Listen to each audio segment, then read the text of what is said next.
The call. Thank you. Since I stood up in the Senate last July and talked about the tragic case of Eden Westbrook and what happens to be a botched investigation by Tasmanian Police, my office has been contacted by Tasmanians wanting to share their stories. I'm going to use what time I have this week to tell their stories, and I'll be back in October because there are many more stories to tell, many more. Before I do that, I want to say again that this is not an attack on our Tasmanian Police. Most of our police are great people who put their lives on the line for Tasmanians every day. This is about systemic problems in our police force and a group of rotten apples at the top who aren't doing anything to clean it up. As a matter of fact, if they did as much cleaning up as what they do covering up, it'd be better off. Today I'm going to tell you about Sally, obviously not her real name. Sally met a Tasmanian policeman and they started a relationship which at first was happy but quickly turned coercively controlling.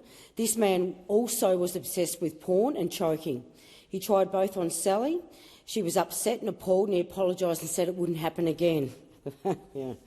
They holidayed in Queensland and sure enough it happened again.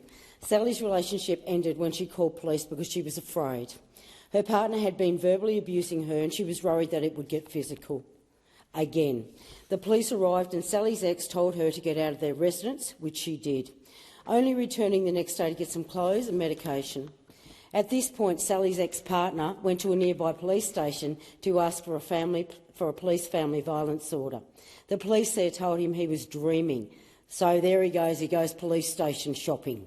Found someone who he was mates with and bingo, he got a police family violence order against Sally. Sally is a professional, intelligent, independent woman. Like most of us, she assumed that if she notified the Tasmanian Police, then of course action would have to be taken. Sally reported her ex for writing an untrue statutory declaration which was used to support the police family violence order against her. In her stat deck, she detailed the rapes in Tasmania and Queensland and the emotional, verbal and financial abuse that she had suffered. Initially, Sally was assured that all her complaints would be thoroughly investigated and that Queensland Police would also be forwarded her rape complaint after the DPP advised Tasmanian Police to do so. Professional Standards took 7 months to interview Sally's ex. During this time, here it goes, her ex was still on duty in uniform. Not stood down, not stood aside, but still on duty. Sally was told by Professional Standards that they had sent Queensland Police her complaint regarding the rape that occurred there, but they never did. Oh, no, they did not. And it wasn't until Sally contacted the Queensland Sexual Crime Squad that she found out Tasmanian Police never referred that file. How about that? Sally was impressed by the Queensland detectives who flew down shortly after receiving the brief.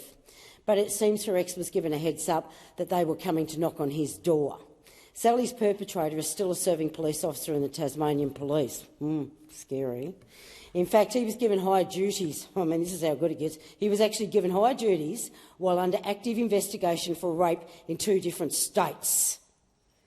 Not only has he been investigated for rape in Tasmania and Queensland, but also for emotional abuse, financial abuse, verbal abuse, and for choking, stalking, stealing, professional misconduct and giving out confidential police passwords. Also, posting inappropriate images on social media while in uniform, posting inappropriate social media posts about a job that he did which identified the patient, and the list goes on. Not once has this man been held to account for any of these behaviours.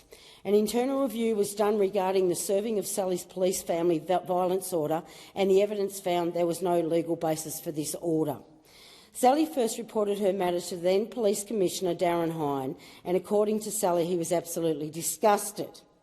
However, unfortunately, shortly after he retired, and Sally had to apply to the Magistrates Court to have her police family violence order revoked. That's pretty poor of you, Darren Hines. I'll put that out there now. It was revoked, and that doesn't happen very often, and Tasmanian Police, through Treasury, reimbursed her all her legal fees. Sally also got a formal apology and a letter from Tasmanian Police Family and Sexual Violence Committee Chair, an independent person endorsing her victim of crime of application, which stated that Sally was a, and I quote, victim of emotional and sexual abuse by a current serving police officer, end quote. The only repercussions Sally's ex has faced is continued professional development. Sound familiar? This is what the military does. They call it continued professional development. We're onto this when they're actually doing nothing. It's something that they say when they're not doing crap, which is really, really bad, really bad. Sally was frustrated that her rape investigation was investigated by a detective friend of her ex. Who would do that? Who would do that? Who played police football with and was also previously her ex's boss? I mean, you couldn't make this stuff up. Seriously, you could not.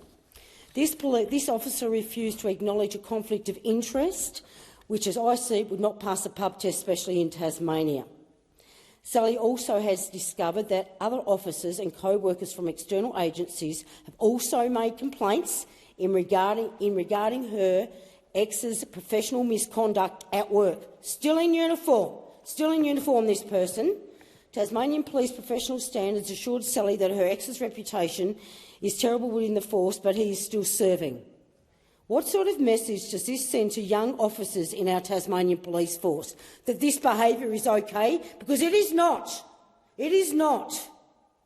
And in 2023, a report on the professional standards of Tasmanian Police complaints and outcomes, Commissioner Donna Adams says, and I quote, "The community must have confidence that matters are investigated and addressed appropriately," end quote. Seems she's doing a lot of talk, Adams, but not any action. Certainly not where the action needs to be. You don't have the courage because you're all about yourself. I don't know what the Tasmanian Police professional standards mob are doing, but it's certainly not their goddamn job anyway.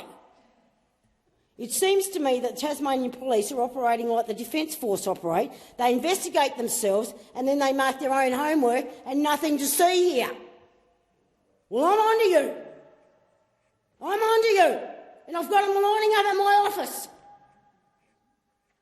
Since I have been talking about the Eden Westbrook, the tragic circumstances around her death, the poor investigation and the fact that the late disgraced paedophile police officer, Paul Reynolds, had oversight of Eden's case. I have whistleblowers like Sally and ex and serving Tasmanian police officers, like I said, coming forward. It's just about over, Donna. It's just about over, I can taste you. I'm not sure if the case of Paul Reynolds has really got out to the broader Australian public yet, but it's an absolute shocker. Reynolds was a senior Tasmanian police officer who groomed and abused 50 boys over 30 years. You can't tell me that none of those police officers knew what was going on at the higher end. Absolutely, you cannot tell me it wasn't going on and you didn't know. Because if you didn't, you shouldn't have been in that damn uniform.